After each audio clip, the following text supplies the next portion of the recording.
Good morning to all of you. जैसा कि आप जानते हैं कि इंडियन पीसीएस जो है उसका एग्ज़ाम जो है 12 फरवरी को शेड्यूल्ड हुआ है और उसी क्रम में हम लोग एक क्रैश कोर्स लेकर के आए हैं। और इस क्रैश कोर्स के द्वारा आपके जितने भी महत्वपूर्ण विषय हैं जो जीएस में लॉ जोड़े गए हैं, प्लस पीसीएस के प्रीलिम्स एग्ज़ाम में जो लॉ है उससे संबंधित चीज़ें जो हैं बहुत ही समराइज वे में कंप्लीट कराई जाएगी। और आप यदि इस पूरे लेक्चर्स को ध्यान से सुनेंगे तो इसमें लगभग 80% प्रश्न आपके शामिल होंगे। तो आज सबसे जो महत्वपूर्ण विषय है आपके यहाँ वो इंडियन पैनल कोड का है। और इंडियन पैनल कोड में लगभग 20 से 25 क्वेश्चन आपको यूपी जुडिशरी में मिलने वाला है। तो हम लोग पहले आईपीसी स्टार्ट करेंगे। और आईपीसी में सबसे महत्वपूर्ण चीज जो है वो सब्सटेंटिव लॉ है आपका। सब्सटेंटिव लॉ, सब्सटेंटिव लॉ वो लॉ हैं जो कि राइट्स एंड लाइबिलिटीज को क्रिएट करते हैं, राइट्स एंड लाइबिलिटीज को क्रिएट कर रहे हैं और जिनमें रेमेडी के बारे में बात किया गया है। Substantive laws are those law which confers the rights and liabilities and remedy।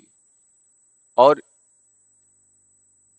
जो ऑफेंस के बारे में बात करता है और उनके इसेंशियल्स ऑफ द ऑफेंस के बारे में बात करता है और जो उनके पनिशमेंट के बारे में प्रावधान करता है, वह कानून भी आपका सब्सटेंटिव लॉ कहलाता है। सब्सटेंटिव लॉ मेनली जो है वो दो तरीके का होता है। एक तो सिविल सब्सटेंटिव लॉ है और दूसरा जो है क्रिमिनल सब्सटेंटिव लॉ है। तो हम क्रिमिनल सब्सटेंटिव लॉ के बारे में बात करेंगे आपसे। क्रिमिनल सब्सटेंटिव लॉ भी यदि देखा जाए तो दो तरीके का है। एक जनरल क्रिमिनल सब्सटेंटिव लॉ होगा और स्पेसिफिक सब्सटेंटिव क्रिमिनल लॉ होगा। तो इंडियन पैनल कोड जो है वो आपका जनरल क्रिमिनल सब्सटेंटिव लॉ है। General criminal substantive law, general criminal substantive law, ये कोड जो है ये 1860 का है, 1860 का है। और 1 जनवरी 1862 को ये इन्फोर्स हुआ है। ये मैं आपसे उन्हीं बातों की चर्चा करूंगा जो आपके प्रीलिम्स एग्जाम के लिए इम्पोर्टेंट है। मैं कोई रेगुलर बैच लेकर के नहीं चल रहा हूँ। इनमें उन्हीं चीज़ों को बताऊंगा आपको जो कि आपसे पूछे जाएंगे और जिनसे आपका कॉन्सेप्ट क्लियर हो जाए। तो ये आईपीसी जो है, इंडियन पैनल कोड जो है, ये 1860 का है। पहला क्वेश्चन ये है, 1 जनवरी 1862 को ये इन्फोर्स हुआ है। ये एक्ट नंबर जो है वो 45, एक्ट नंबर 45 है ऑफ द 1860। 1860 का ये क्रमांक जो है एक्ट नंबर का वो 45 है।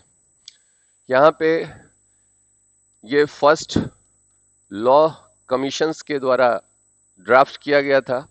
फर्स्ट लॉ कमीशन के द्वारा इसे ड्राफ्ट किया गया था। ये 1834 में इस्टेब्लिश किया गया था। यानी establishment of the law commission was in 1834। और इसी लॉ कमीशन के द्वारा ही आपका इंडियन पैनल कोड जो है वो ड्राफ्ट किया गया था। Thomas Washington Macaulay, TB Macaulay जो थे, टीबी मैकॉले ने इसे ड्राफ्ट किया था। और अदर मेंबर्स जो थे इसमें वो तीन थे। मैक्लियोड थे, एंडरसन थे और मिलेट्स थे, मिलेट। यानी ये जो लॉ कमीशन था आपका वो चार लोगों से मिलकर के बना हुआ था। And this law, royal law commission was established in 1834 which was chaired by the Thomas Babington Macaulay and assisted by the MacLeod, Millett and Andersons। Further ये आईपीसी जो है वो रिवाइज किया गया था कोल विले के द्वारा। कोल विले ने इसे रिवाइज किया था और कोल विले के द्वारा और बार्नेस पीकॉक के द्वारा। Baldness peacock. बार्नेस पीकॉक यानी आईपीसी जो है वो 1833 के चार्टर्स में सबसे पहले गवर्नर जनरल की काउंसिल्स में लॉ मेंबर्स ऐड किए गए, जिसमें थॉमस बॉबिंगटन मैकाले को लाया गया और इनकी अध्यक्षता में 1834 में first royal law commission establish किया गया, जो असिस्ट किया गया तीन अदर जो मेंबर्स थे, वो मैक्लियोड, मिलेट और एंडरसन। इन चारों लोगों ने मिलकर के इंडियन पैनल कोड को एस्टैब्लिश किया। इंडियन पैनल कोड जो है वो 1860 में पास होती है और डेट है आपकी 6 अक्टूबर। तो 6 अक्टूबर 1860 को ये आईपीसी आपकी पास हो रही है। तो passing date of the IPC जो है वो 6 अक्टूबर है। इन्फोर्समेंट डेट जो है वो 1 जनवरी 1862 है। पूरा आईपीसी जो है, इसकी जो स्कीम है वो 23 चैप्टर्स में डिवाइड है और 511 सेक्शंस में डिवाइड है। पूरा का पूरा आईपीसी जो है वो 23 अध्यायों में 23 चैप्टर्स है और 511 आपके सेक्शंस है। इन सेक्शंस में देखा जाए तो मुश्किल से आपको 100 टू 125 सेक्शंस जो हैं वो टिप पे होने चाहिए जहां से क्वेश्चंस आपको आते हैं। तो 100 से 125 सेक्शंस आपको लर्न कर लेने हैं और यहाँ से बार बार क्वेश्चन आपसे पूछे जाते हैं और आपको उन्हीं सेक्शंस को ध्यान रखना है प्रीलिम्स के पॉइंट ऑफ व्यू से। तो मैंने आपको बताया कि ये जो आईपीसी है, आईपीसी मेनली सब्सटेंटिव लॉ है और सब्सटेंटिव लॉ जो कि ऑफेंस के बारे में बात कर रही है।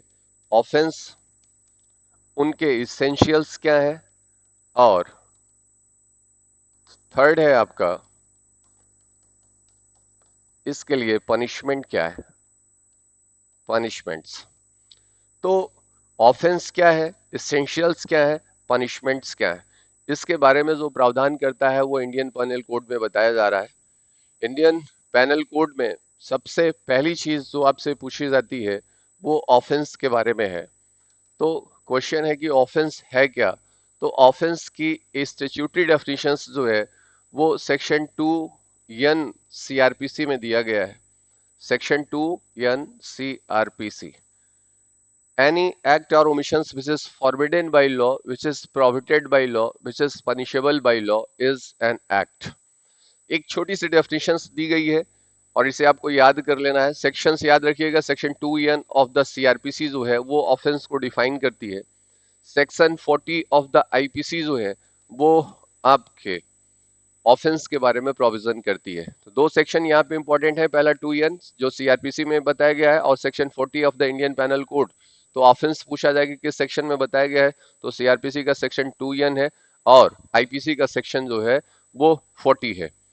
यहाँ पे सेक्शन 2 एन के अकॉर्डिंग कह रहा है कि एनी एक्ट और ओमिशन, एनी एक्ट और omissions which is punishable by law, which is forbidden by law is an offence.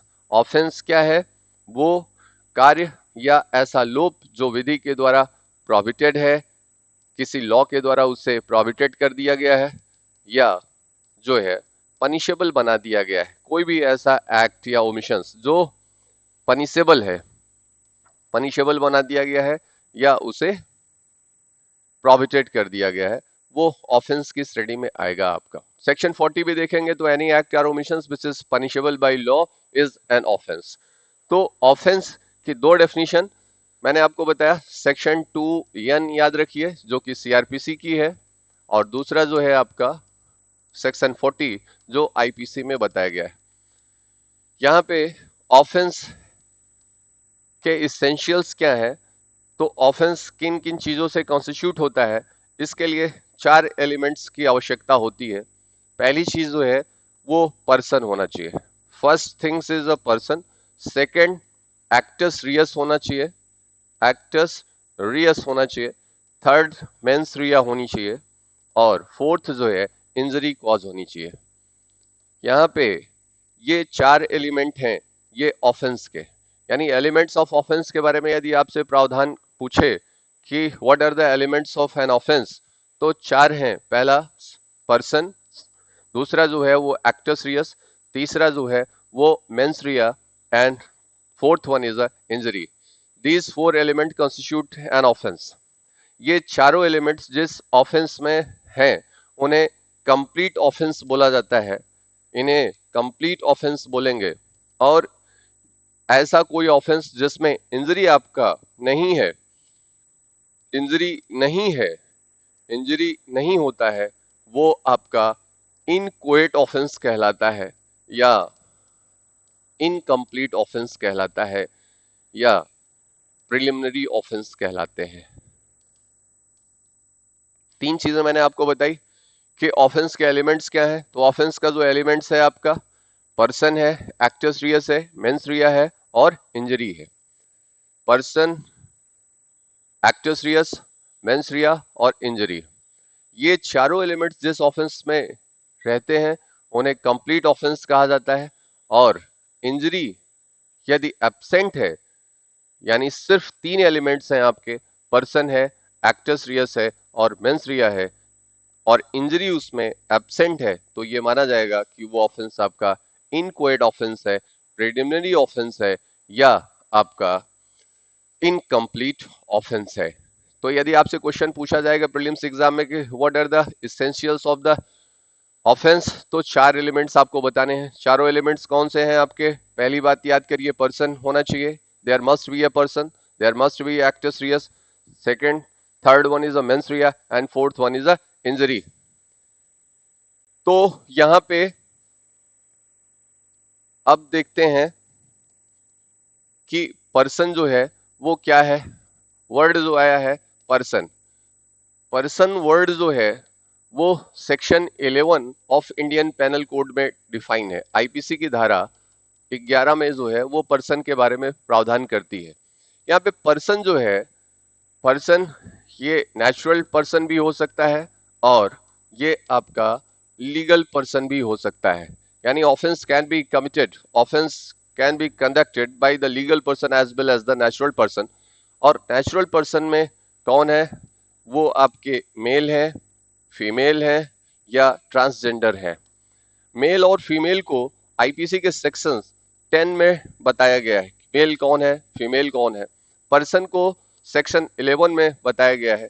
Natural persons में कोई भी एसोसिएशन है, कोई भी कंपनी है, कोई भी फर्म है, जब आप देखेंगे whether they are incorporated or not, doesn't matter, ये कारपोरेटेड है या इनकॉर्पोरेटेड है ये मैटर नहीं करता है।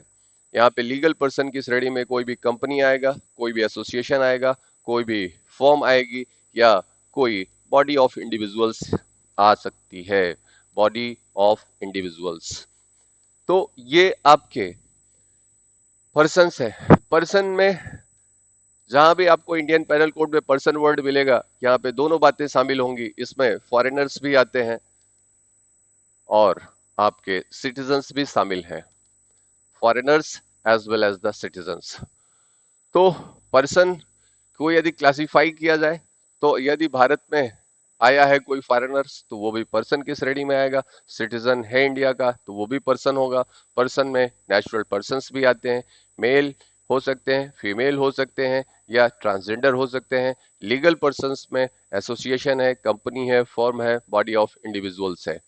यहाँ पे इन दोनों लोगों के द्वारा किसी भी ऑफेंस को कमिट किया जा सकता है, लेकिन पनिशमेंट में थोड़ी सी डिफरेंस है। इनका जो पनिशमेंट होता है वो डिफरेंट होता है।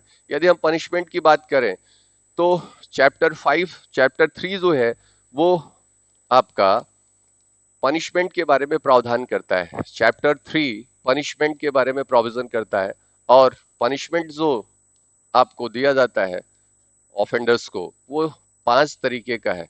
ओरिजिनली ये 6 था, तो 5 में पहला डेथ पनिशमेंट है या कैपिटल पनिशमेंट है, दूसरा लाइफ इम्प्रिजनमेंट है, थर्ड जो है इम्प्रिजनमेंट है, फोर्थ जो है फोर फीचर ऑफ प्रॉपर्टी है and four feature of property, and fifth one is a fine. ये 5 तरीके के punishment section 53 of the Indian Penal Codes में डिफाइंड है। The first one is a capital punishment, second one is a life imprisonment, third one is a imprisonment. और ये imprisonment जो है ये भी आपका सिंपल होगा, हो सकता है, या रिग्रेस होगा। तो सिंपल या रिग्रेस इम्प्रिजनमेंट हो सकता है, फोरफिचर ऑफ द प्रॉपर्टी है, और फाइन है। यहाँ पे 5 तरीके के पनिशमेंट्स में जो लीगल पर्सन्स हैं उन्हें जो पनिशमेंट दिया जा सकता है, यानी किसी कंपनी को, किसी फर्म को, किसी एसोसिएशंस को, उन्हें डेथ पनिशमेंट नहीं दिया जा सकता है, उन्हें लाइफ इम्प्रिजनमेंट नहीं दिया जा सकता है, उनका इम्प्रिजनमेंट नहीं हो सकता है, यानी कारपोरियल पनिशमेंट पॉसिबल नहीं है। तो forfeiture of the property and fine, only two kinds of punishments can be given to the any firm or association or company, because there is no possibility to give the any corporeal punishment for the any company, association or firm। तो यहाँ पे इनको जो है सिर्फ legal person के द्वारा यदि ऑफेंस किया जा रहा है, किसी कंपनी के द्वारा किया जा रहा है, तो दो ही पनिशमेंट दिया जा सकता है।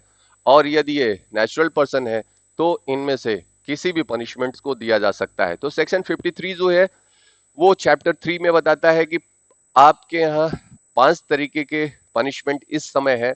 ओरिजिनली एक पनिशमेंट आपके पास और था आईपीसी में, वो था deportation for life. Deportation for life का मतलब होता था काला पानी की सजा। इसे क्या कहा जाता था? काला पानी की सजा।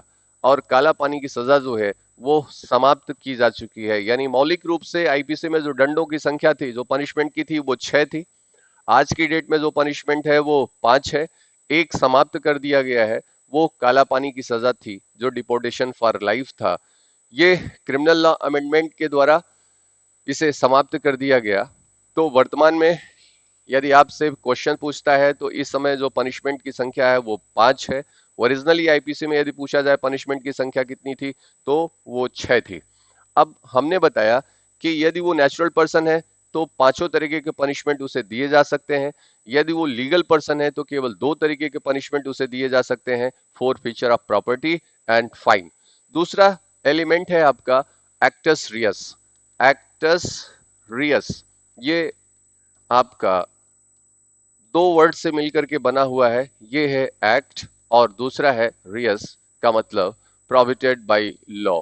कोई भी प्रोहिबिटेड बाय लॉ 2 वर्ड से बना हुआ है, यानी पूरी फ्रेजियोलॉजी जो है आपकी एक्टस और रियस की, ये 2 फ्रेजियोलॉजी से बना है, 2 वर्ड से बना है, एक्ट और दूसरा है फॉरबिडन बाय लॉ। तो कोई भी कार्य अपने आप में ऑफेंस नहीं होता है जब तक कि वो प्रोहिबिटेड बाय लॉ ना हो। यहाँ पे एक्ट क्या है आपका? Any willed muscular movement, willed muscular movement, muscular movement जो है, कोई भी आपकी पेशियों के द्वारा जो गति होती है, मूवमेंट होता है, वही आपका एक्ट कहलाता है। Any willed muscular movement is an act, is an act. यहाँ पे वर्ड आया है विल्ड। ये एक्ट जो है वो ऑफेंस होने के लिए विल्ड होना चाहिए, आपकी इच्छा पर होना चाहिए, या इसे डिजायर्ड होना चाहिए। डिजायर्ड एक्ट है आपका। एक्ट जो है वो कैसा है? डिजायर्ड एक्ट होना चाहिए, यानी आपकी इच्छा से किया गया है तभी यह कार्य जो है वह अपराध की श्रेणी में आ सकता है। यदि ऐसा कार्य आपकी इच्छा पर नहीं है तो नहीं हो सकता है। It means the act must be voluntarily, act must be done voluntarily. ये वॉलंटरली किया गया होना चाहिए। तो एक्ट पहला कैसे होना चाहिए आपका?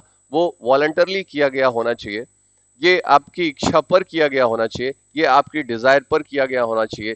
ये एक्ट जो है अपने आप में ऑफेंस को कॉन्स्टिट्यूट नहीं करता है। ये कब ऑफेंस होगा? जब ये फॉरबिडन बाय लॉ, यानी आपने जो एक्ट किया है वो फॉरबिडन बाय लॉ है।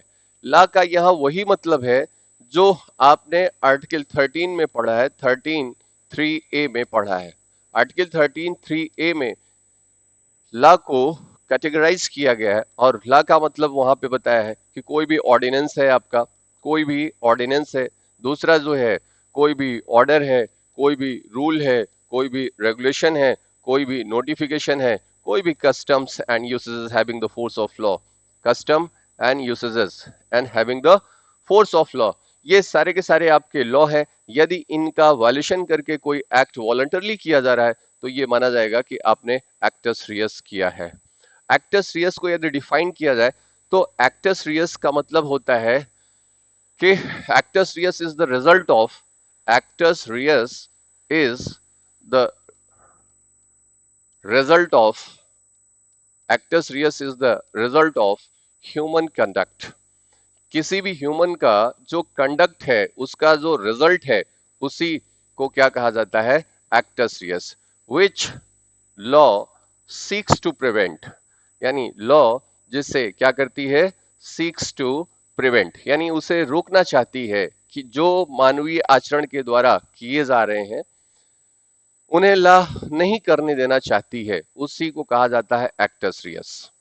यानी कोई भी ऐसा रिजल्ट जो है किसका, ह्यूमन कंडक्ट का जो रिजल्ट होता है जिसे ला नहीं चाहती है कि वो उत्पन्न हो, उसे रोकना चाहती है, उसे निवारित करना चाहती है, इसी रिजल्ट को एक्टस रियस की श्रेणी में रखा गया है। एक्टस रियस यदि देखा जाए तो एक्टस रियस क्या है, एक्टस रियस क्या है, रिजल्ट है। किसका रिजल्ट है, ये इवेंट है, ये क्या है आपका, कंसिक्वेंस है, कंसिक्वेंस। और ये रिजल्ट, इवेंट और कंसिक्वेंस किसका है, ये ह्यूमन कंडक्ट का है। किसका है, ह्यूमन कंडक्ट का है। और ये ऐसा कंडक्ट है जिसे ला चाहती है कि ये उत्पन्न ना हो, इसे प्रिवेंट करना चाहती है कि ऐसा रिजल्ट ना पैदा हो। यहाँ पे एक एग्जांपल से देखिए, ए ने बी को गन शॉट किया। यहाँ पे जो गन शॉट है इससे बी की क्या होती है, डेथ होती है। यहाँ पे डेथ क्या है, रिजल्ट है। डेथ क्या है आपका, रिजल्ट है। रिजल्ट किसका है, ह्यूमन कंडक्ट। ह्यूमन कंडक्ट क्या है यहाँ पे, गोली चलाना। ह्यूमन डीड और एक्टिविटीज क्या है यहाँ पे, गोली को चलाना। तो ऐसा जो ए ने गोली चलाई थी जिसकी वजह से एक रिजल्ट कॉज हुआ है जो कि डेथ है, वही आपका एक्टस रियस है। इस केस में एक्टस रियस क्या है, डेथ है। ए ने बी के घर में चोरी की है, ए ने बी के घर में थेफ्ट किया है, रिजल्ट यहाँ क्या आया है, यहाँ पे थेफ्ट है। एक्टस रियस क्या है यहाँ पे, थेफ्ट है, ए आर, यानी थेफ्ट ना हो, ला की ऐसी मंशा है, ला ऐसा चाहता है कि ऐसा रिजल्ट्स क्रिएट ना हो जो आपके कंडक्ट के द्वारा आया हुआ है। तो एक्टस रियस जो है वो रिजल्ट होता है ह्यूमन कंडक्ट का, जिसे ला नहीं चाहती है कि ऐसे कंडक्ट्स जो है वो पैदा हो। तो यदि आपसे यदि पूछे, कोई डेफिनेशन पूछे एक्टस रियस का, तो actus reus is the result of the human conduct which law seeks to prevent. कोई भी ऐसा रिजल्ट जो आपके कंडक्ट का है। यहाँ पे हर एक्ट जो है, मैंने बताया कि एक्ट जो है ये अपने आप में ऑफेंस नहीं होता है। ये कब ऑफेंस होने वाला है, जब कि ये फॉरबिडन बाय लॉ हो या प्रोहिबिटेड बाय लॉ हो। प्रोहिबिटेड बाय लॉ होना चाहिए। दूसरी चीज, एक्ट आपका कैसा होना चाहिए ऑफेंस होने के लिए, ये वॉलंटरली होना चाहिए। कैसा होना चाहिए, वॉलंटरली होना चाहिए। वॉलंटरली यानी आपकी इच्छा से, आपकी डिजायर से हो। यदि ये एक्ट आपकी इच्छा से नहीं है तो उसके लिए, आपकी इच्छा से नहीं है तो उसके लिए आपकी लाइबिलिटी भी नहीं होगी। यानी यदि किसी दूसरी की इच्छा के द्वारा यदि कोई कार्य किया जाता है, यदि कोई भी कार्य किसी दूसरी की इच्छा से किया जाता है तो वह कार्य आपका नहीं माना जाता है, वह कार्य दूसरे का ही माना जाता है जिसकी इच्छा से आपने इस एक्ट को किया है। Invito me factus non est actus, एक लैटिन मैगजिम है। Invito me factus non est actus, it means the any act which is not done by my desire is not my act. कोई भी ऐसा कार्य जो मेरी इच्छा के विरुद्ध किया जा रहा है वो मेरा कार्य नहीं है। इस लैटिन मैगजिम पर यह बेस्ड है। तो एक्ट पहली चीज कैसा होना चाहिए, आपका वॉलंटरली किया गया होना चाहिए एक्टस रियस बनने के लिए, उस ऑफेंस को कॉन्स्टिट्यूट करने के लिए। ये एक्ट जो है आईपीसी के सेक्शन 32 जो है वो एक्ट को इंक्लूड करती है। एक्ट किसको इंक्लूड करती है, इलीगल ओमिशंस को, इलीगल ओमिशन को ये इंक्लूड करती है। Act include the illegal omissions. यहाँ पे वर्ड आया है इलीगल, और इलीगल को section 43 of the Indian panel code में डिफाइन किया गया है। इलीगल वर्ड्स जो है वो सेक्शन 43 में डिफाइन किया गया है। और इलीगल का मतलब क्या है, आईपीसी में जरा सेक्शन 43 देखिए, तो सेक्शन 43 कहता है कि any act which is an offence, जैसा कोई भी कार्य जो कि क्या है, ऑफेंस है। Any act which is forbidden by law या प्रोहिबिटेड बाय लॉ, कोई भी ऐसा कार्य जो प्रोहिबिटेड बाय लॉ है। और तीसरा जो है which furnishes the ground, any act which furnishes the grounds for any act which furnishes the grounds for civil action। ये तीन चीज है, कोई भी ऐसा एक्ट जो कि ऑफेंस है, कोई भी ऐसा कार्य जो फॉरबिडन बाय लॉ है, कोई भी ऐसा कार्य जो सिविल एक्शंस के लिए ग्राउंड्स फर्निश करता है, ये एक्ट आपका क्या होने वाला है, इलीगल होने या अनलॉफुल होने वाला है। ये एक्ट जो है आपका वो क्या है, अनलॉफुल है या इलीगल है। तो सेक्शन 43 के अंतर्गत कह रहा है कि एक्ट इंक्लूड इलीगल ओमिशन। हमने आपको बताया था सेक्शन 32 में आपने क्या देखा, act include illegal omission, illegal omission. यहां पे ओमिशन क्या है ये समझिए पहले। ओमिशन क्या होता है, ओमिशन मींस कोई भी यदि लीगल ड्यूटी आपके ऊपर इंपोज की गई है, यदि लीगल ड्यूटी इंपोज की गई है, तो वो लीगल ड्यूटी यदि आप ओमिट करते हो, तो यदि वो इलीगल हो जाए, अनलॉफुल हो जाए, तो ये माना जाएगा कि आपका जो ओमिशन है वो इलीगल है। एनी लीगल ड्यूटी जिससे ओमिट किया जाना, जिससे ना किया जाना, जिससे विरत रहना, यदि आपका इलीगल हो जाए, अनलॉफुल हो जाए, तो माना जाएगा कि आपने इलीगल ओमिशन किया है। और इलीगल ओमिशन सेक्शन 32 में बताया है कि ये किसको इंक्लूड करता है, सेक्शन 32 ये इंक्लूड करता है इलीगल ओमिशंस को। Act include the illegal omission, किसी भी एक्ट को जिसे करने के लिए आप बाध्य हैं, कोई भी ऐसी लीगल ड्यूटी जो आपके ऊपर इंपोज की गई है, और यदि आप उसे नहीं करते हैं, तो ऐसा जो ओमिशन होता है, उस ओमिशन के द्वारा कॉन्स्टिट्यूट होता है अनलॉफुल। अनलॉफुल क्या हो गया कि यानी आपका ये ओमिशन जो है वो अनलॉफुल हो गया है। कब माना जाएगा कि यदि वो ओमिशन आपका ऑफेंस हो जाए, या ओमिशन आपका जो है फॉरबिडन बाय लॉ हो, या कोई आपका सिविल ग्राउंड्स फर्निश करता है, तो ये मान लिया जाएगा कि वो इलीगल ओमिशन है। यानी किसी ऑफेंस को जो है वो एक्ट के थ्रू भी कॉन्स्टिट्यूट किया जा सकता है और ओमिशंस के भी थ्रू कॉन्स्टिट्यूट किया जा सकता है। यहाँ पे एक्ट कोई भी आपका पॉजिटिव डीड को शो करता है, एक्ट जो है वो पॉजिटिव एक्ट को शो करता है। पॉजिटिव एक्ट क्या है, यहाँ पे आपने किसी को गोली मार दिया है, चाकू मार दिया है, या डंडे से मार करके मार डाला है, या पॉइजन सर्व करके मार डाला है, पानी में डुबो करके मार डाला है, या गले में रस्सी लगा करके मार डाला है, ये all this acts are a positive deeds. ये ह्यूमन के क्या है, पॉजिटिव कंडक्ट्स हैं जो किसी एक्ट को शो करते हैं। और ओमिशन क्या है, किसी चीज का लोप करना क्या माना जाएगा, जिस काम को करने के लिए आप विधि द्वारा आबद्ध थे और उस कार्य को करने से आप विरत रहते हैं, तो ये माना जाएगा कि आपने ओमिशन किया। लेकिन सारे के सारे ओमिशन जो है वो ऑफेंस को कॉन्स्टिट्यूट नहीं करते हैं, मात्र वही ऑफेंस, वही ओमिशन आपका कॉन्स्टिट्यूट करेगा ऑफेंस को जो कि अनलॉफुल हो जाए। यानी आपका ऐसा ओमिशन जो है वो ओमिशन क्या हो जाए, वो अपराध हो जाए। ऐसा ओमिशन जो है वो फॉरबिडन बाय लॉ हो, ऐसा ओमिशन जो है वो किसी सिविल एक्शंस का ग्राउंड्स प्रोवाइड करता हो। मैं एक एग्जांपल बताता हूं। ए जो है वो बहुत अच्छा स्विमर है आपका, और ये किसी नदी के किनारे खड़ा हुआ है। ए अ स्विमर, ये स्टैंड करता है किसी नदी के पास, और वहां पे एक बच्चा जो है वो डूब रहा है। ए के द्वारा इसे ए के द्वारा इसे बचाया नहीं जाता है। यहाँ पे ए ने कोई ऑफेंस कमिट नहीं किया गया। यहाँ पे क्यों नहीं हुआ है, क्योंकि इसने जो ओमिशन किया है, यहाँ पे ये ओमिशन जो है ना तो ऑफेंस है, ना ही ये फॉरबिडन बाय लॉ है, ना ही कोई सिविल एक्शंस को प्रोवाइड करता है। क्यों, क्योंकि इसके ऊपर कोई लीगल ड्यूटी इंपोज नहीं की गई है। लेकिन यदि यही व्यक्ति जो है ए, एक आपका नेवल ऑफिसर है जिसकी ड्यूटी इंपोज की गई है, जिसके ऊपर एक ड्यूटी लगाई गई है कि यदि नदी के किनारे पे उसे रहना है और वहां पे उसे सिक्योरिटी प्रोवाइड करना है, यदि कोई डूबता है तो उसे बचाना है, और इसके द्वारा पुलिस ऑफिसर के द्वारा या किसी नेवल ऑफिसर्स के द्वारा यदि इसकी जान नहीं बचाई जाती है, वॉलंटरली इसे छोड़ दिया जाता है, डूबते रहने दिया जाता है और इसकी डेथ हो जाती है, तो यहाँ पे ए जो है वो ओमिशन किया हुआ है। और ये ओमिशन क्या है आपका, अनलॉफुल ओमिशन है और इस अनलॉफुल ओमिशंस के द्वारा उसने ऑफेंस को कॉन्स्टिट्यूट किया हुआ है। आप दूसरा एग्जांपल देखिए कि कोई भी चीज ए जो है उसने बी को, जो ये एक बेगर है, ये बी के द्वारा ए के घर आने पर ए उसे कुछ प्रोवाइड नहीं करता है, यानी खाने के लिए कुछ नहीं देता। यहाँ पे ए की डेथ हो जाती है।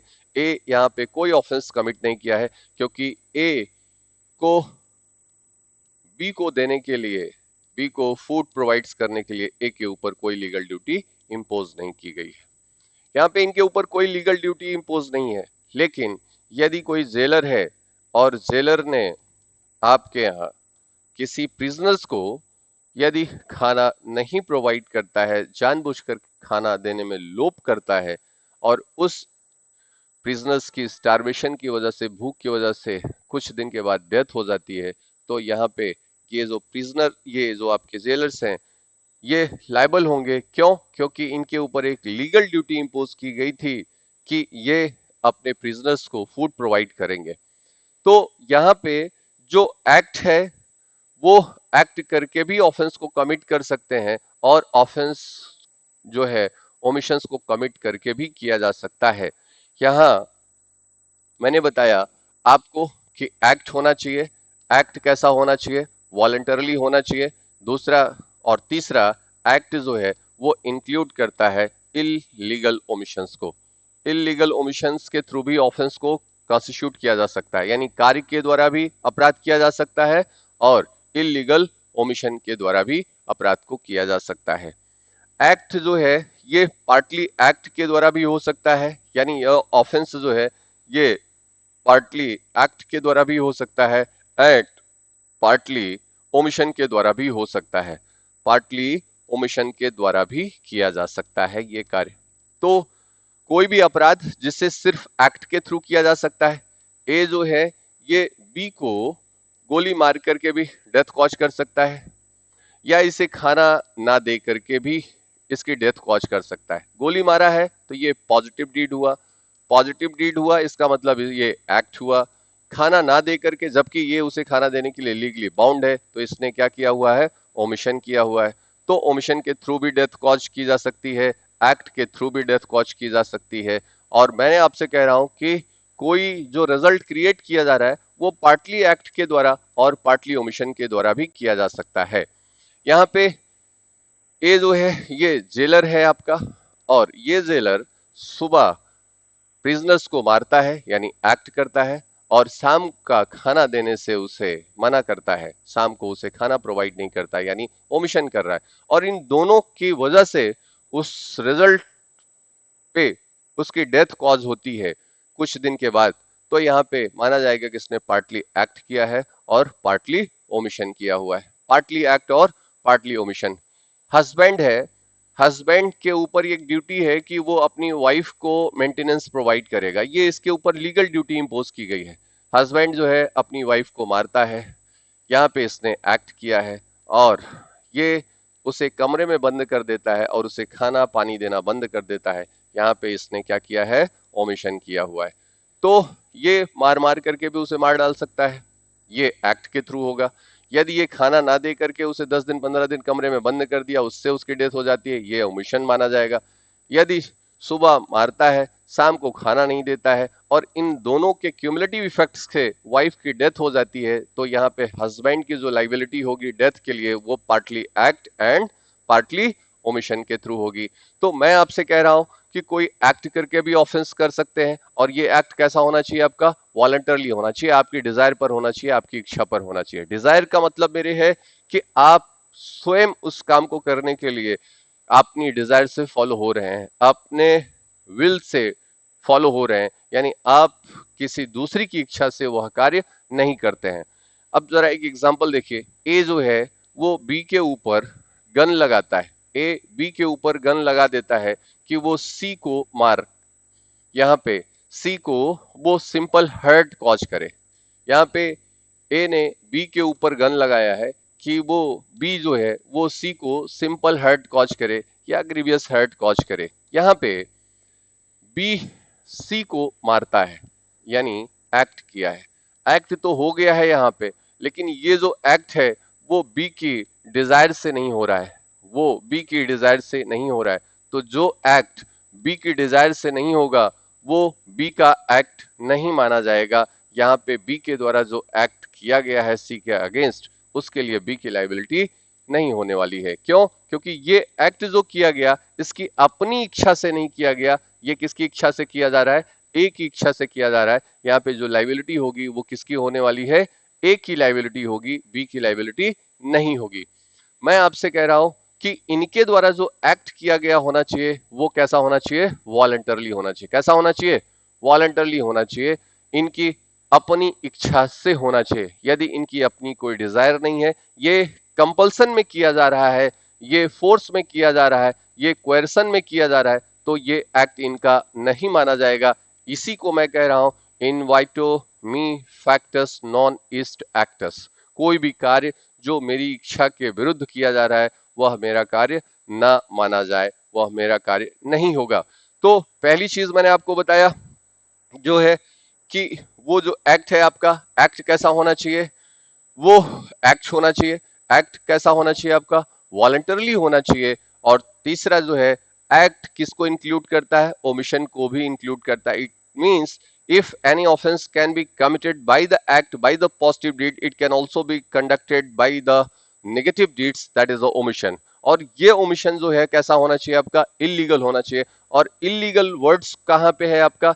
मैंने आपको बताया कि सेक्शन 43 आईपीसी में, सेक्शन 43 आईपीसी में इलीगल। और कोई भी एक्ट जो है वो इलीगल ओमिशन कब हो जाएगा आपका? अनलॉफुल कब हो जाएगा? कि जब ऐसा एक्ट या ओमिशन आपका क्या हो जाए? अनलॉफुल हो जाए। या अनलॉफुल कब हो जाएगा? जब वो ऑफेंस हो जाए, या जब वो कोई फॉरबिडन बाय लॉ हो, या furnishes the ground for civil action के लिए हो जाएगा। मैं फिर कह रहा हूं कि यदि कोई ऑफेंस एक्ट के थ्रू कमिट किया जा सकता है या ओमिशन के थ्रू कमिट किया जा सकता है, तो ये पार्टली एक्ट और पार्टली ओमिशंस के थ्रू भी कंडक्ट किया जा सकता है, कमिट किया जा सकता है। तो यहां पे एक्ट होना चाहिए। सारे एक्ट अपने आप में ऑफेंस नहीं होते हैं। मेरा पढ़ाना, आपका पढ़ना जो है वो ऑफेंस नहीं है। मेरा नहाना जो है, मेरा खाना जो है, मेरा गाना गाना अपने कमरे में, मेरा लिखना, ये सारे ऑफेंस नहीं है, एक्ट तो है। लेकिन कौन से एक्ट आपके ऑफेंस होने वाले हैं? जो कि फॉरबिडन बाय लॉ है। यानी यही पढ़ाना अब क्या हो जाए आपका? ऑफेंस हो जाए। यदि कोरोना लग जाए और ये सर्कुलेशन जारी हो जाए कि अब कोई भी फिजिकल क्लासेस नहीं चल सकती हैं और उसके बाद भी मैं पढ़ा रहा हूं किसी कोचिंग में जाकर के, या कोचिंग खुली हुई है, तो ये बात क्या हो जाने वाली है? ऑफेंस। क्यों? क्योंकि हमने जो एक्ट किया है वो फॉरबिडन बाय लॉ है। लॉ, मैंने बताया कि जो सेक्शन 13, सॉरी आर्टिकल 13 के क्लास 3 के ए में बता दिया गया है, जहां पे ऑर्डिनेंस है आपका, कोई ऑर्डर भी है। ऑर्डर क्या हो सकता है? एग्जीक्यूटिव ऑर्डर भी हो सकता है। यानी डिस्ट्रिक्ट मजिस्ट्रेट के द्वारा यदि ऐसा ऑर्डर सर्कुलेट कर दिया गया है कि डिस्ट्रिक्ट में कोई भी स्कूल नहीं खुलेगा, कोई भी कोचिंग संस्थान नहीं खुलेगी, उसके बावजूद डिसओबीडियंस ऑफ लॉ हुआ है, डिसओबीडियंस ऑफ लॉ के द्वारा यदि हमने कोचिंग चलाई है, तो मैंने क्या कर दिया है?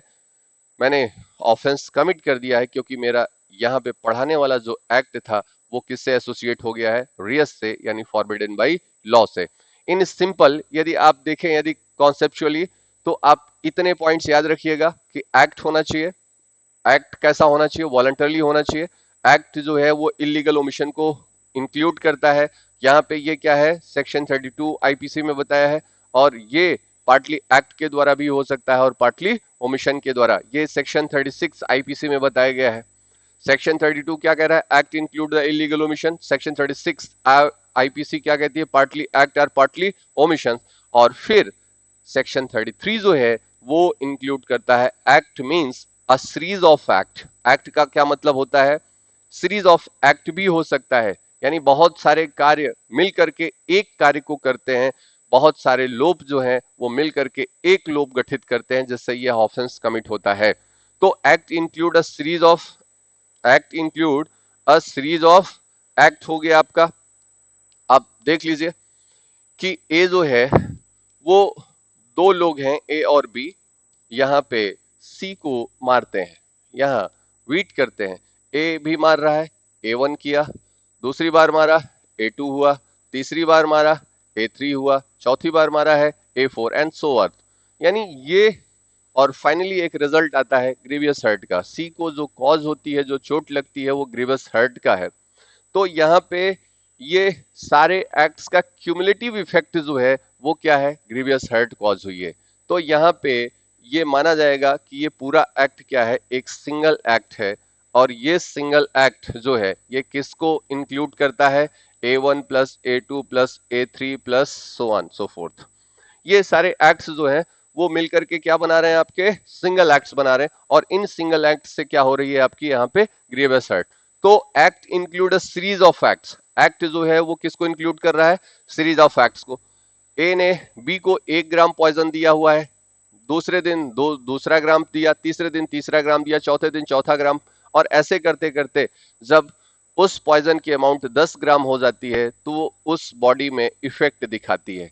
यानी किसी भी पॉइजन की एक सर्टेन अमाउंट और क्वांटिटी ही कोई ऑफेंस कॉज कर सकती है, उसकी डेथ कॉज कर सकती है, कोई इफेक्ट दिखा सकती है। तो पहले दिन उसने A1 किया, दूसरे दिन A2 किया, तीसरे दिन A4 A3, ऐसे करते करते एक सीरीज ऑफ एक्ट भी बना दिया और पूरे के पूरे एक्ट को मिला करके सिंगल एक्ट माना गया, जिसकी वजह से उसकी डेथ कॉज हुई है।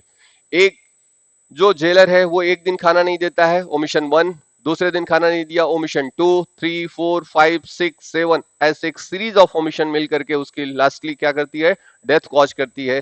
तो यहाँ पे इतने ओमिशंस मिल करके उनको क्या माना जाएगा, लॉ क्या कंसीडर करती है, सिंगल ओमिशंस के थ्रू हुआ है। किसके थ्रू हुआ है, यानी ये सिंगल ओमिशंस किसको इंक्लूड कर सकता है, सीरीज ऑफ ओमिशंस को इंक्लूड कर सकता है। और ये बात आपकी कहां बताई गई है, सेक्शन 33 में। act include a series of act include omission includes a series of omission। तो कुल मिलाकर के इतनी बात जो मैंने आपको बताया, पहली बात मैं आपको बता रहा हूं ऑफेंस के एसेंशियल्स के बारे में। ऑफेंस का एसेंशियल में मैंने आपको क्या बताया, 2 पॉइंट्स बताए अभी तक। एक तो पर्सन बता दिया, दूसरा जो है वो एक्टर सीरियस बताया। पर्सन को 2 चीजें मैंने बताया, एक तो लीगल पर्सन है, दूसरा क्या हो गया आपका, नेचुरल पर्सन। लीगल पर्सन में कौन आ रहा है आपकी, कोई भी कंपनी है, कोई भी एसोसिएशन है, कोई भी फर्म है, कोई भी बॉडी ऑफ इंडिविजुअल्स है। नेचुरल पर्सन में कौन आ रहा है आपका, मेल है आपकी, फीमेल है आपका, और ट्रांसजेंडर है, टीजी है आपकी, मेल फीमेल ट्रांसजेंडर। मेल और फीमेल को यहाँ पे सेक्शन 10 में डिफाइन किया गया है, पर्सन को सेक्शन 11 में डिफाइन किया गया है। सेक्शन 11 याद रखिएगा, पर्सन किसको शामिल करता है, लीगल नेचुरल। नेचुरल किसको शामिल करता है, मेल और फीमेल। वहां पे वर्ड जो हुआ है नेचुरल पर्सन में, मेल हो सकता है, फीमेल हो सकता है, ट्रांसजेंडर भी हो ही सकता है। और ये मेल और फीमेल को कहां बताया गया है, और मेल का मतलब of any as of male, female का मतलब एनी एज ऑफ फीमेल। यहाँ पे एज जो है, कोई भी 3 साल की कोई लड़की है तो उसे भी महिला माना जाएगा। क्या माना जाएगा, बोलो भाई। हाँ, तो ये जो चीजें हैं आपकी, मेल हो गई, फीमेल हो गई, और अब क्या हो गया आपका, ट्रांसजेंडर हो गया। फिर मैंने आपको एक्टस रियस बताया, AR बताया। AR में मैंने आपको बताया एक्ट क्या है। एक्ट क्या है, बिल्ड मस्कुलर मूवमेंट है। ये समराइज करिए, एक्ट जो है वो क्या है, बिल्ड मस्कुलर मूवमेंट है। दूसरा जो है, एक्ट कैसा होना चाहिए, ये वॉलंटरली होना चाहिए, आपकी इच्छा से किया गया होना चाहिए। तीसरा कि एक्ट जो है वो इंक्लूड करता है इलीगल ओमिशंस को। फिर एक्ट जो है वो क्या है आपका, act includes a series of acts और अ सीरीज ऑफ ओमिशन। और एक्ट क्या करता है आपका, एक्ट मींस सीरीज ऑफ, आपका एक्ट हो गया और सीरीज ऑफ ओमिशन। और ये जो एक्ट है ये क्या हो सकता है, पार्टली एक्ट हो सकता है और पार्टली ओमिशन हो सकता है, partly act and partly omissions. तो अब यहाँ पे देखिए कि 4 एलिमेंट्स बताए थे, 4 में मैंने 2 एलिमेंट्स आपको बता दिया। 4 एलिमेंट्स कौन सा था, ऑफेंस इज इक्वल टू क्या था, पर्सन, दूसरा क्या था, एक्टस रियस, तीसरा क्या था, मेंस रिया, प्लस क्या था आपका, इंजरी। यानी ऑफेंस में ये 4 एलिमेंट है तो इसको क्या बोला जाएगा, कंप्लीट ऑफेंस बोलेंगे। क्या बोलेंगे इसको, कंप्लीट ऑफेंस बोला जाएगा। इन्हें याद रखिएगा, चारों एलिमेंट्स यदि एब्सेंट है। अब O is equal to person plus actus reus, AR कर दीजिए, इसको AR कर दीजिए, MR कर दीजिए, भूलिएगा मत। P plus AR plus MR minus I, यदि इंजरी इसमें एब्सेंट है तो इसे क्या माना जाएगा आपका, इनकम्प्लीट ऑफेंस। इसे क्या कहेंगे आप, इनकम्प्लीट ऑफेंस कहेंगे, या इसे क्या कहेंगे, इनकोएट ऑफेंस कहेंगे, या इसे क्या कहेंगे, प्रिलिमिनरी ऑफेंस कहेंगे। ये तीन है जिसमें इंजरी एब्सेंट होता है। ये है कौन, प्रिलिमिनरी ऑफेंसेस कौन है? तो पहला अटेम्प्ट है, याद रखिएगा ये क्वेश्चन आपसे पूछा जाता है। अटेम्प्ट क्या है, प्रिलिमिनरी ऑफेंस या इनकोएट ऑफेंस है। दूसरा क्या है, अबेटमेंट। दूसरा ऑफेंस कौन सा है, अबेटमेंट है, ये भी पूछा जाता है। और थर्ड जो है आपका क्रिमिनल कॉन्स्पिरेसी। कौन सी कॉन्स्पिरेसी, क्रिमिनल कॉन्स्पिरेसी। ये आपकी क्या है, ये तीन ऑफेंस ऐसे हैं जो कि क्या शो करते हैं आपके, इनकम्प्लीट या इनकोएट ऑफेंस। इनमें क्या नहीं है आपका, इनमें इंजरी का एलिमेंट्स एब्सेंट है। इसमें इंजरी एब्सेंट है, पहले में अटेम्प्ट, दूसरे में क्या है आपका अबेटमेंट, और तीसरे में क्या है, कॉन्स्पिरेसी। यानी ये क्या है, ACA, ये क्या है आपकी आशा, इसको क्या बोला जाता है, आशा। और आशा यानी जो डिजायर होती है वो इनकम्प्लीट ही होती है। क्या होती है, सब लोगों की इच्छाएं जो हैं वो पूरी नहीं हो पाती हैं। तो ACA आशा जो है वो क्या है आपका, ये इनकम्प्लीट होती है, सारी की सारी डिजायर आपकी फुलफिल नहीं हो पाती हैं। यदि इनको फॉर्मुलेट करें हम तो ये क्या हो गया, O इज इक्वल टू क्या हो गया आपका, PAMI, पामी जो है वो आपका ऑफेंस को कॉन्स्टिट्यूट कर रहा है। किसको कॉन्स्टिट्यूट कर रहा है, और इनकम्प्लीट ऑफेंस में क्या है आपका, O is equal to PAM, PAM, PAM है, बस आई एब्सेंट है इसमें, ये इनकम्प्लीट ऑफेंस है। और यहाँ पे ACA अटेम्प्ट हो गया, अबेटमेंट हो गया, और क्रिमिनल कॉन्स्पिरेसी हो गया। ये कैसे ऑफेंस है आपके, ये इनकम्प्लीट ऑफेंस है आपके। अब जरा देखिए यहाँ पे अटेम्प्ट देखिए जरा, ए ने बी के ऊपर जो है वो गोली चलाई, गोली जो है वो बगल से निकल करके चली गई है। ए ने, यानी ए क्या है, पर्सन है यहाँ पे, उसके लिए उसने क्या किया है, एक्ट किया हुआ है, बोलो। और ये इस एक्ट को कैसे किया हुआ है, with the MR, guilty mind के साथ किया हुआ है। तीनों जो आपके एलिमेंट्स हैं वो प्रेजेंट है। यानी गिल्टी माइंड है, जान से मारना चाहता है, ऐसा इंटेंशन है उसका, उसके लिए उसने क्या किया हुआ है, गोली चलाई है, और वो क्या है, व्यक्ति है। तो यहाँ पे तीनों एलिमेंट है, लेकिन इसको कोई फिजिकल इंजरी कॉज नहीं हुई है, बी को यहाँ पे चोट नहीं लगी है। ये क्या मान लिया जाएगा आपका, अटेम्प्ट माना जाएगा। क्या माना जाएगा, अटेम्प्ट माना जाएगा। बोलो भाई ये क्या हो गया है, अटेम्प्ट हो गया। अटेम्प्ट क्या है, ये अटेम्प्ट जो है वो इनकम्प्लीट ऑफेंस को शो कर रहा है। किसको शो कर रहा है, यानी ये अनसक्सेसफुल हो चुका है। अब दूसरा क्या है, अबेटमेंट। ए जो है वो बी को इंस्टिगेट करता है कि वो सी की जान ले ले, यानी सी की डेथ कॉज करे। ए ने बी को अबेट किया कि वो सी को क्या करे, किल करे। और यहाँ पे बी जो है उसे डिनाई कर देता है। In spite of this A is liable for the abetment of murder. यहाँ पे ए की लाइबिलिटी क्या होगी, अबेटमेंट फॉर मर्डर के लिए हो जाएगी। यहाँ पे बताइए बी को कोई इंजरी कॉज हुई है, कोई इंजरी कॉज हुई नहीं, कॉज हुई क्योंकि उसने डिनाई कर दिया। फिर भी एक ही जो है लाइबिलिटी यहाँ पे फिक्स हो जा रही है। तो भले ही उनको कोई इंजरी ना हो, फिर भी ये क्या मान रहे हैं, ऑफेंस। और ऐसे ऑफेंस को क्या माना जाएगा, इनकोएड ऑफेंस माना जाएगा, या प्रिलिमिनरी ऑफेंस माना जाता है। थर्ड एग्जांपल देखिए आपको, ए ये बी के साथ मिल करके कॉन्स्पिरेसी करते हैं सी की डेथ कॉज करने के लिए। अब यहाँ पे इनके द्वारा इसके फर्दरेंस में कोई एक्ट नहीं किया गया, उसके पहले ही इन्हें अरेस्ट कर लिया गया। अब यहाँ पे उस कॉन्स्पिरेसी के फर्दरेंस में कोई एक्ट नहीं हो पाया, तो कोई एक्ट नहीं हुआ तो इनको कोई इंजरी कॉज हुई नहीं, कॉज हुई। In spite of this A and B is liable for the criminal conspiracy. ये किसके लिए लाइबल हो जाएंगे, क्रिमिनल कॉन्स्पिरेसी के लिए लाइबल हो जाएंगे। ये अपने आप में क्या होता है, criminal conspiracy itself N offence. तो क्रिमिनल कॉन्स्पिरेसी अपने आप में क्या है, एक ऑफेंस है। अबेटमेंट क्या है आपका, ऑफेंस है, चाहे वो हैपन हो या ना हो। और अटेम्प्ट क्या है, अपने आप में कोई इंजरी कॉज हो या ना हो, वो भी क्या होगा आपका, क्या हो जाएगा, ऑफेंस होगा। और ये कैसे ऑफेंस होंगे आपके, इनक्वाइट ऑफेंस होंगे। कैसे होने वाले हैं, इनक्वाइट। तीनों ऑफेंस समझ में आ गया आपको। तो मैं आपसे क्या कह रहा था, मैंने आपसे कहा कि ये जो है कैसा है आपका, कि इनक्वाइट ऑफेंस है, इसमें इंजरी का एलिमेंट्स गायब है। एलिमेंट कौन सा गायब है, अटेम्प्ट में भी नहीं है, क्रिमिनल कॉन्स्पिरेसी में भी नहीं है, और आपके अबेटमेंट में भी नहीं है। ये कैसे ऑफेंस हो गए आपके, इनक्वाइट ऑफेंस हो गए। अब जरा देखिए यहां पे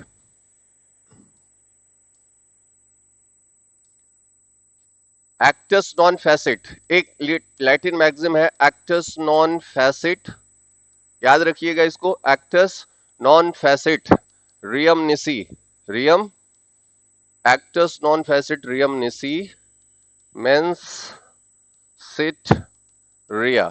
इसका मतलब कोई भी कार्य अपने आप में अपराध नहीं होता है, कोई भी एक्ट जो है अपने आप में ऑफेंस नहीं होता है, जब तक कि उसे गिल्टी माइंड के थ्रू ना किया जाए, जब तक कि उसे गिल्टी माइंड से ना किया जाए। यानी किसी भी ऑफेंस को कॉन्स्टिट्यूट होने के लिए दो चीज की बड़ी जरूरत होती है, एक्टस रियस प्लस यमआर। ये कॉर्डिनल एलिमेंट्स माने जाते हैं, मोस्ट इंपॉर्टेंट एलिमेंट हैं। ये आपके कैसे एलिमेंट्स हैं आपके, ये आपके मोस्ट इंपॉर्टेंट है, इनएविटेबल एलिमेंट्स हैं। यानी एक भी एब्सेंट होगा तो ऑफेंस नहीं हो सकता है। यदि इस तरीके से देखा जाए तो O इज इक्वल टू क्या होगा आपका ए आर प्लस क्या होगा यम आर। ये कार्डिनल एलिमेंट्स हैं। यदि एक्टस रियस एब्सेंट है, मेंस रिया है, तब भी ऑफेंस कॉन्स्टिट्यूट नहीं हो सकता है। यदि मेंस रिया है और एक्टस रियस नहीं है तब भी ऑफेंस कॉन्स्टिट्यूट नहीं हो सकता है। यानी दोनों एलिमेंट्स जो हैं वो क्या होने चाहिए, प्रेजेंट होने चाहिए। They coincide together at the same times actus reus as well as the mens rea. ये एक ही समय पर दोनों एग्जिस्ट करने चाहिए। यदि एक एब्सेंट है तो ऐसे में ऑफेंस कमिट नहीं हो सकता है। यदि O is equal to A R plus M R हो गया तो यहां पे हमको क्या निकालना है आपका, यदि ए आर निकालना है तो A R is equal to क्या हो जाएगा, A R is equal to O minus M R. क्या हो गया, इसका मतलब किसी भी अपराध में से यदि उसके मेंटल एलिमेंट को निकाल दिया जाए तो बाकी का बाकी जो होता है वो क्या हो जाता है, एक्टस रियस होता है। क्या हो जाता है, actus reus. If you want to find out something, if you want to find out the actus reus, then you have to minus what, the mental elements from offense। किसी भी अपराध से यदि उसके मेंटल एलिमेंट को minus कर दीजिएगा तो जो बाकी बाकी के एलिमेंट्स होंगे वो क्या हो जाएंगे, आपके एक्टर्स रियस हो जाएंगे। तो यदि आपसे पूछे कि कार्डिनल एलिमेंट कौन है आपका, तो ये दो एलिमेंट्स हैं। यदि एलिमेंट्स पूछे तो चार एलिमेंट्स हैं आपके। यदि इनकम्प्लीट ऑफेंस में एलिमेंट पूछे तो तीन एलिमेंट्स हैं। ये तीनों याद रखिएगा, इस तरीके के क्वेश्चन आपको मिलने वाले हैं प्रीलिम्स एग्जाम में। बोलिए, अब जरा देखिए, ये आपका टाइम पीरियड है, कौन सा है, ये टाइम है। यहाँ पे क्या है आपका, ए आर है, क्या है, ए आर है। और यहाँ पे क्या है आपका, यम आर है, क्या है, यम आर। ये क्या है आपका, टाइम है। बताइए भैया, ऑफेंस यहाँ पे हो सकता है, ऑफेंस पॉसिबल नहीं है। क्यों, क्योंकि जिस समय एक्टस रियस था उस समय यम आर एब्सेंट है। क्या है, जिस समय एक्टस रियस है उस समय यम आर क्या है, एब्सेंट है। और जिस समय यम आर है वहां पे ए आर क्या है, एब्सेंट है। तो ये ऑफेंस नहीं होगा, ऑफेंस नहीं होगा। तो ऑफेंस होने के लिए क्या होना चाहिए, ये बात समझ पाए आप कि नहीं समझ पाए। यहाँ पे टाइम है, ये जिस समय क्या था उस समय क्या नहीं है, मेंसरिया नहीं है, उस समय वो ऑफेंस नहीं हो सकता है। और जिस समय मेंसरिया थी उस समय एक्टस रियस नहीं है, उस समय भी ऑफेंस नहीं है। बात समझ पाए। तो ऑफेंस कॉन्स्टिट्यूट होने के लिए क्या होना चाहिए, ये टाइम है आपका, तो ये क्या है आपका, ए आर है। और यहाँ पे आपका क्या होना चाहिए, एम आर होना चाहिए। अब क्या होगा, ऑफेंस होगा। यानी जिस समय एक्टस रियस किया गया था उस समय क्या थी आपकी, एम आर थी। टाइम के समय में वो क्या थी, कॉन्साइड कर रही थी, तब ये माना जाएगा कि ऑफेंस कॉन्स्टिट्यूट हुआ है, अदरवाइज नहीं हुआ है। आई बात समझ में।